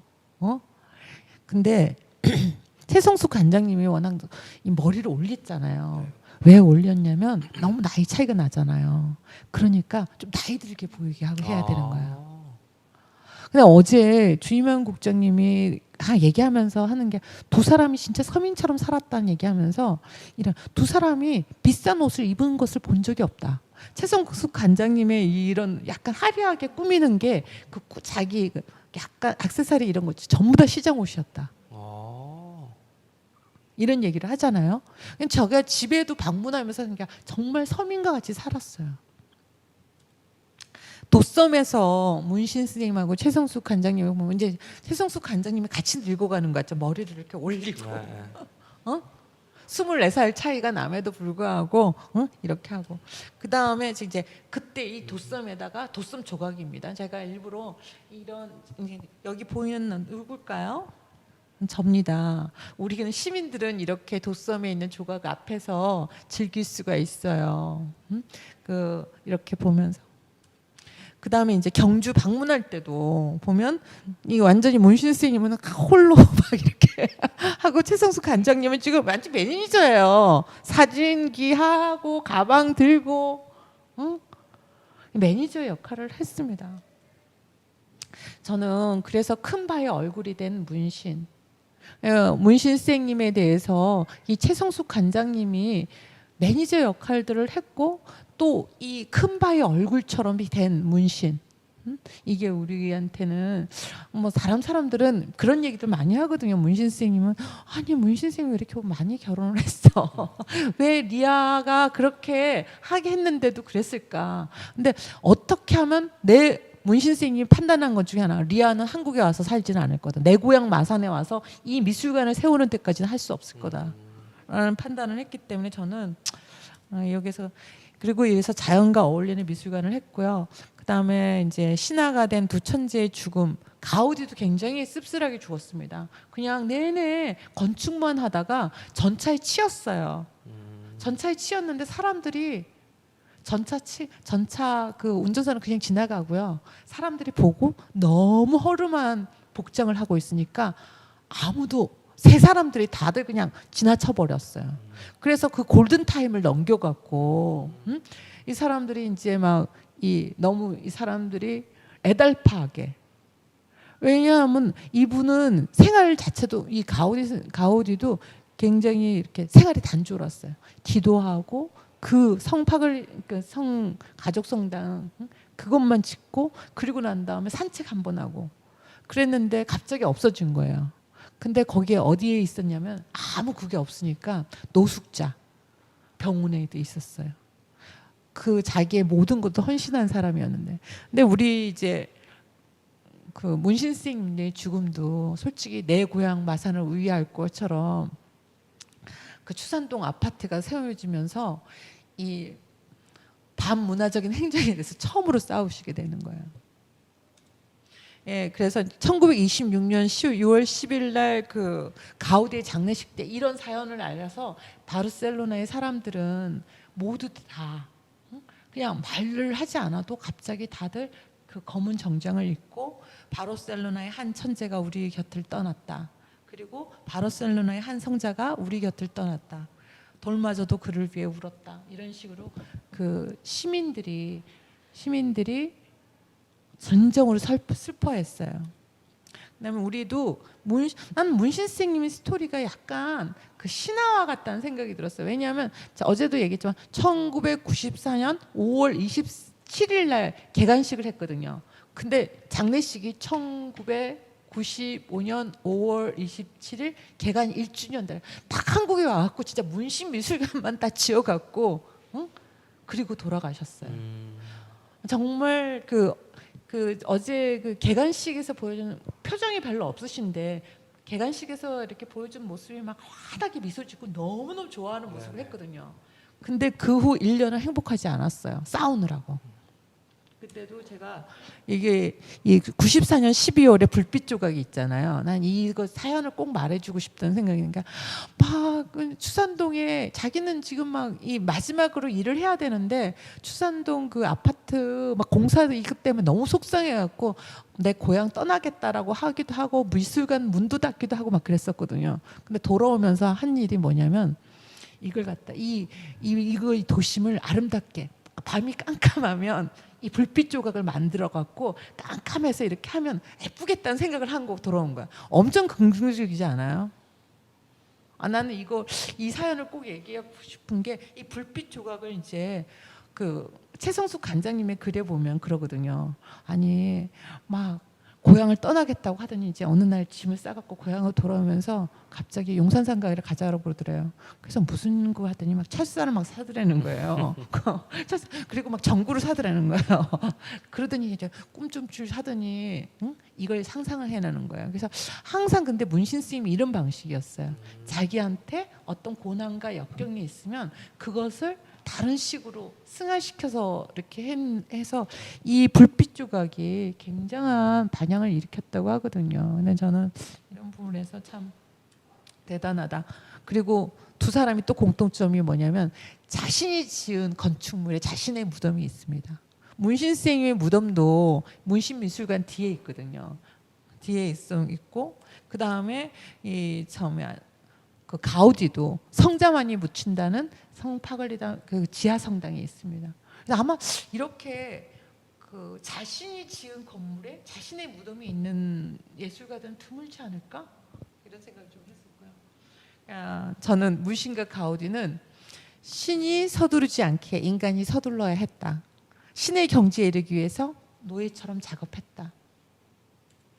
그래서 이제 신은 서두르지 않는다. My client can wait 하면서 상상 속에 갇혀 있던 그림이 현실 속으로 이루어지기까지 많은 시간이 걸렸지만 가오리는 그 다음에 그 문신은 서두르지 않았다 이렇게 얘기하고요.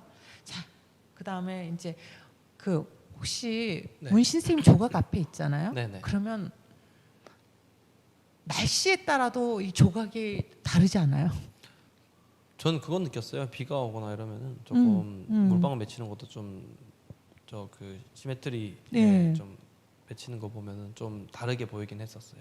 저는 항상 문신 조각에 보면 어떨 때는 바람도 이 조각이 어른어른거리고 어떨 때는 날씨가 구전 날이 되면 조각도 굳고요. 제가 이제 미술관을 자주 가다 보니까 이 환경을 다 모든 걸 다 빨아들이는 것 같은 그 문신 조각, 그다음 환경과 어울려지는 문신 조각.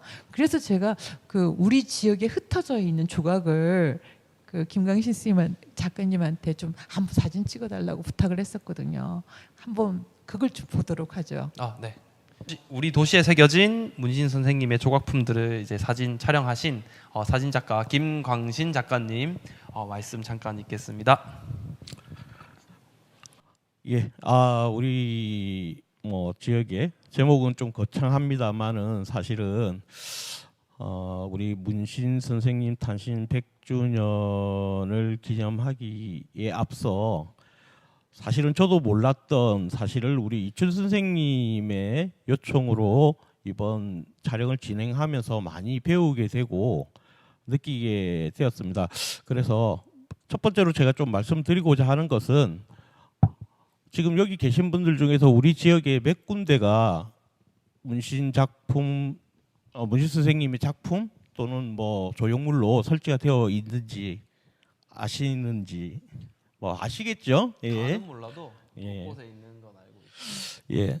이제 최근 공공 미술에 또는 공공 그 조형물들에 대한 트렌드가 뒷페이지에 사실은 나오겠지만 굳이 전시회장이나 미술관을 찾지 않아도 지역의 출신의 유명한 조각가나 예술인들에 대한 작품들을 가까이에서 접할 수 있다라는 장점으로 인해 많이 공공미술에 대한 관심도가 높아지고 있는 것도 사실입니다. 이런 점에서 있어서 제가 몇 가지 의구심을 가지고 조사를 했을 시 공공기관이나 관련되는 지자체 그리고 뭐 예술단체에 대해서 이런 지금 설치되어 있는 곳 장소를 찾기가 솔직히 쉽지는 않았고요. 여기 계시는 분 중에 우리 특히 이춘 선생님께서 많은 정보를 주셔가지고 직접 발로 뛰면서 찍은 사진들에 대해서 간단한 에피소드와 함께 조금 진행하도록 하겠습니다. 아, 네네. 첫 번째가 이제 경남 도립미술관에 설치되어 있는 문신 선생님의 화라는 작품이고요. 제가 이렇게 사진을 배치한 것은 지금 현재 위치가 예전에 다들 아시겠지만 경남 도립미술관의 뒤편에 자리 잡고 있었습니다. 네, 그늘진 곳에 모 언론사에 문제 제기로 인해서 시민들이 이제 지금의 이제 항의가 있었고 현 위치로 이전 설치가 되어 있는 모습입니다. 그나마 제가 돌아본 9군데 중 제대로 표석이 되어 있고 관리 상태도 괜찮은 곳이었습니다. 도립미술관 현재 위치가.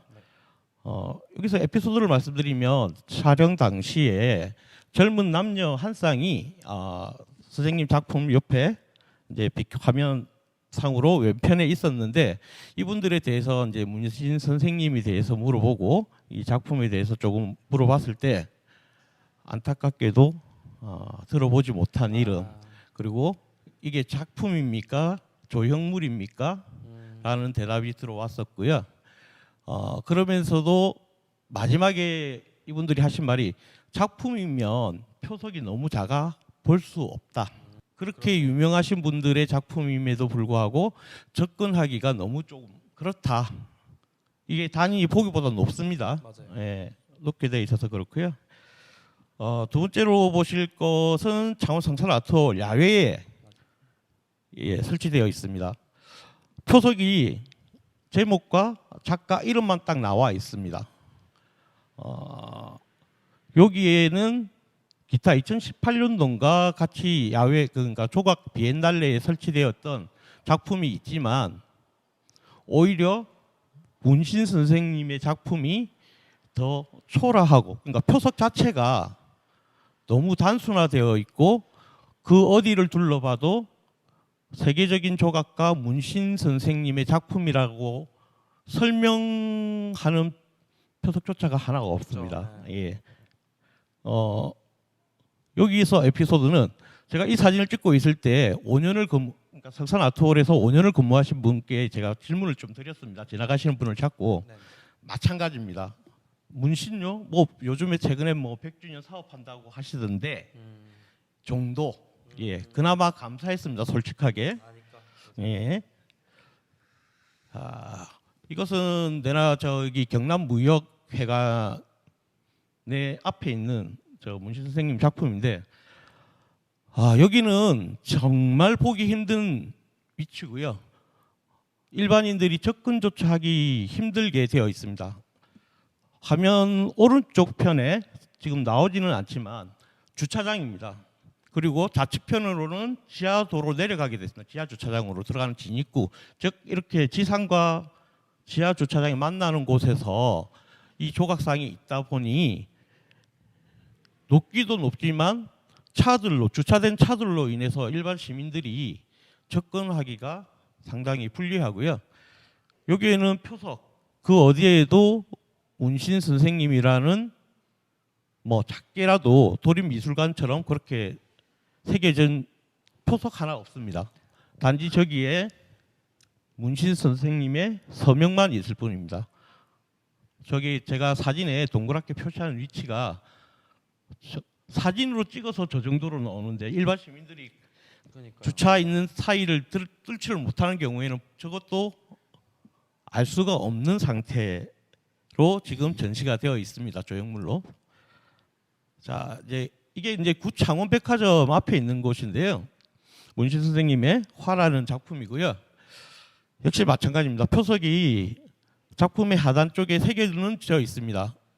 여기서의 문제점은 뒤에 보이시는 곳이 지하 주차장이나 지하 뭐 1, 2층의 음식점이나 이런 데서 나오는 환풍구가 바로 뒷좌석에 배치하고 있습니다. 그리고 보시다시피 호수 노래방이라는 간판, 저 위치에는 간판을 달 수가 없는 위치입니다. 만약에 세계적인 조각가의 작품이 이런 식으로 지금 위치하고 있고 시민들이 가까이 가고 싶어서도 환풍구에서 나오는 먼지나 이런 공기 때문에 가까이 갈 수가 없는 상황이고 작품보다는 저 간판이 눈에 더 많이 들어오는 그렇네요. 것이죠. 뒤에 보시면 앞에보다 뒤에 초록 식물이 없습니다. 맨 땅입니다. 그만큼 죽는다는 겁니다. 식물도 살 수 없는 곳에 맨 땅으로 이루어진 곳에 비가 올 경우에 화면상에서 나오지만 흙탕물이 바로 튑니다. 그렇겠다. 이 역시 관리가 지금 안 되고 있는 상태고요. 제가 촬영하면서 제일 크게 좀 우려했던 부분 중에 하나가 바로 동석 올림픽타운 빌딩 뒤편입니다. 뒤편. 건물의 앞면도 아니고 사람들이 접근할 수 있도록 하는 그 위치도 아니고 지금 사진에는 나타나지 않지만 사실은 사진을 제가 좀 치웠습니다. 이곳은 10m 옆에가 바로 빌딩에 거주하시는 분들의 그 쓰레기 분리 수거장이 있고요. 저것은 흡연구역으로 지정이 되어 있습니다. 예, 고발해야겠다, 그죠? 고발하자. 이 사업을 갖다 누가 그래서 사진을 찍을 때 흡연을 하시던 분들이 같이 찍혔는데 차마 제가 그걸 함께 담기가 민망해서 그렇다고 이걸 고발하자고 제가 이제 하는 거는 아니기 때문에 그분들의 사진을 지웠고요. 이게 이제 오늘 아침에 제가 그 앞에 공사 때문에 몇 번을 시도하다가 이제 못하고 오늘 아침에 일찍 가서 찍은 대우 미래 에셋 빌딩 창원에 있는 곳입니다. 역시 관리 상태는 상당히 잘 되고 있습니다. 잘 되고 있고 위치 또한 괜찮다라고 보여지지만 표석이 없습니다. 작품에 대한 안내 역시 동으로 만들어졌기 때문에 산화로 인한 제가 화살표를 해놨지만 보이지가 않습니다. 문신 선생님이 서명을 하셨는데 보이지를 않습니다. 예, 그런 문제점이 좀 있고요. 이 사진은 이제 아까도 나왔지만 도섬에 있는 이제 문신 선생님의 작품입니다. 조각 작품인데 아까 이주 선생님께서 계신 부분을 제가 좀 지웠습니다. 사실은 밑에요. 예, 좀 지웠고요. 이 상태는 제가 실제로 가봐야 했음에도 불구하고 가보지를 못해서 딱히 말씀드리기는 그렇지만 선생님 말씀으로는 그런 대로 괜찮게 관리가 되고 있다라고 제가 들었기 때문에 예, 좀 하고 예, 마무리로 조금 말씀을 드리고자 하면 우리나라 사람들은 공공미술에 대한 특히 우리 창원 시민들 같은 경우에는 공공미술에 관한 인지의 부족 혹은 흔하디 흔한 조형물 정도로 취급하는 성향이 있는 것 같습니다. 미술관이나 갤러리 앞에서 말씀드린 것처럼 가지 않더라도 우리가 흔히 편안하게 다니는 거리에서 세계적으로 유명한 작가의 작품을 볼 수 있는 것은 아까 이춘 선생님께서 말씀하신 것처럼 참 행복이고 축복인데 그리고 또 우리 창원시가 어딥니까? 앞에 지금 나오진 않았지만 세계적으로 유명한 조각가들 혹은 국내에서 유명한 조각가들을 배출한 조각의 도시라고 표방을 하고 있음에도 불구하고 공공미술의 작품에 대한 지금 관리는 현재 참 안타깝게 생각이 되고요.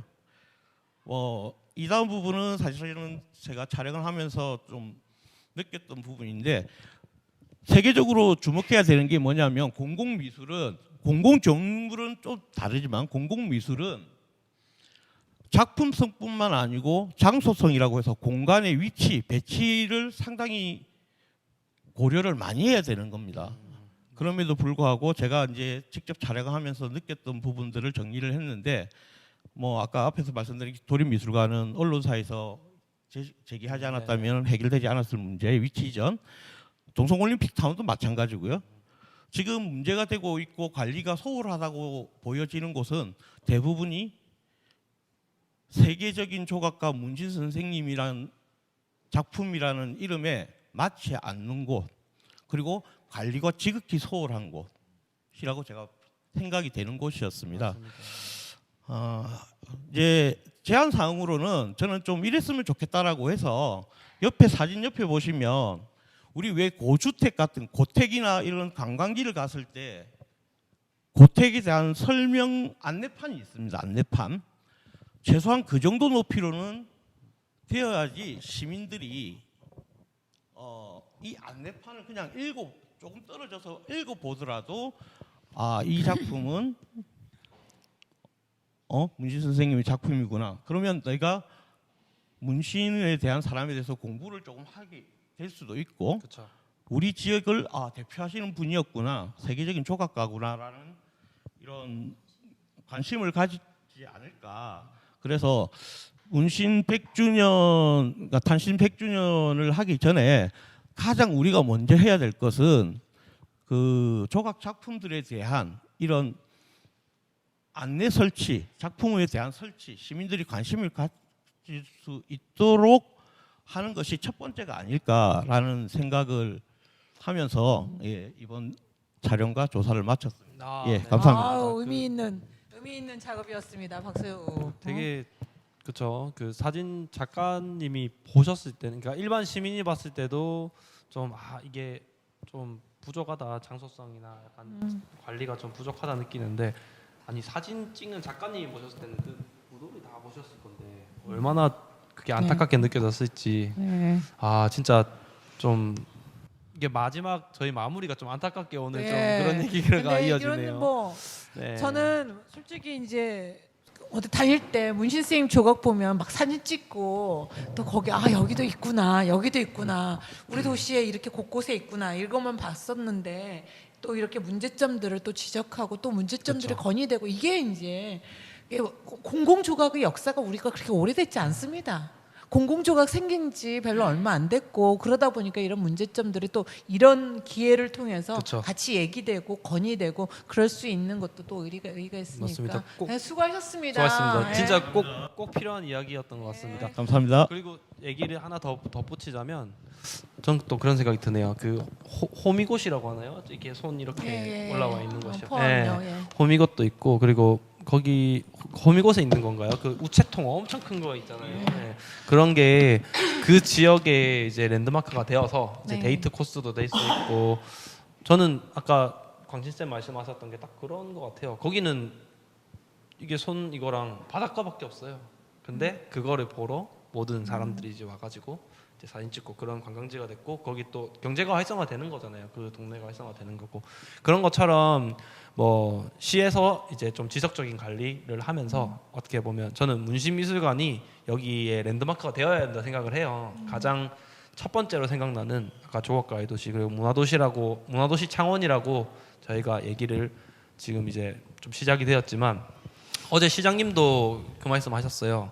이제 문신 선생님이 이제 두산 아파트에 대한 그런 이야기, 이렇게 벽화를 두산 아파트 그리게 된 그 이야기도 아시고 문신 선생님이 앞에 박물관이랑 앞에 뭐 이렇게 많은 것들이 이제 가려지면서 되게 마음 고생하셨던 것도 한 번 더 언급을 하시더라고요. 그래서 조금 뭐 저희가 이 이야기를 좀 더 퍼뜨리고 예, 좀 우리의 것을 좀 이렇게 바라보려면은 뭐 좋은 얘기만 나올 수는 없죠. 그래서 예, 꼭 그 해야 아마 되는 저는 이런 방법으로 사진으로도 하고 제가 이제 막 장도은 씨 보고도 그 문신 조각 앞에서 그 춤추 같은 거 추면서 자꾸만 상기를 노출을 시켜야 그렇죠. 된다. 노출을 해야 됩니다. 시켜야지 이게 문제가 있다는 거. 이것보다 더 그거 하는 것이 또 합창단도 거기서 해라. 우리가 그렇게 노래하고 춤추고 얘기하면서 조금씩 우리가 이 100주년 행사가 한 발 한 발 좀 다가가는 거 아닐까. 그렇습니다. 그런 의의를 두도록 하겠습니다. 네, 저 그 마무리 이제 멘트 한번 하겠습니다. 그 저희가 지금 일정이 이제 다음 주 토요일 일요일도 이제 일정이 2번이 남았어요. 이제 간단하게 이제 소개를 하자면 토요일에 19일에 토요일에는 김성은 교수님 와주시고 그리고 이제 이터널 댄스 스튜디오 부원장님 여기 서명건 씨 오시게 됐고요. 그리고 혹시 숲 하모니카 대표님도 그때 참석하기로 하셨나요? 네네네. 네. 숲 하모니카 대표님, 김창대 선생님 참여하시고요. 그리고 6월 20일 일요일에는 이제 김경련 창동 아지매 이제 참여해주시고 그다음에 옥창성 무학가가 네. 이렇게 참석하시는데요. 앞으로 일정 많이 남았는데 걱정 반, 설레임 반 이렇게 저희 하고 있습니다. 저희 마무리 아까 멘트 우리 하기로 한 거 한번 해볼까요? 네. 그 구호라고 해야겠죠. 이제 저희가 그 노예처럼 작업하고 하면은 이제 게스트분들이 신처럼 창조한다 이렇게 네. 하고 끝내도록 하겠습니다. 자, 이제 하나 둘 하나, 셋 둘. 할게요. 하나 둘 셋. 노예처럼 노예처럼 작업하고 작업하고 신처럼 창조한다. 네 감사합니다. 박수.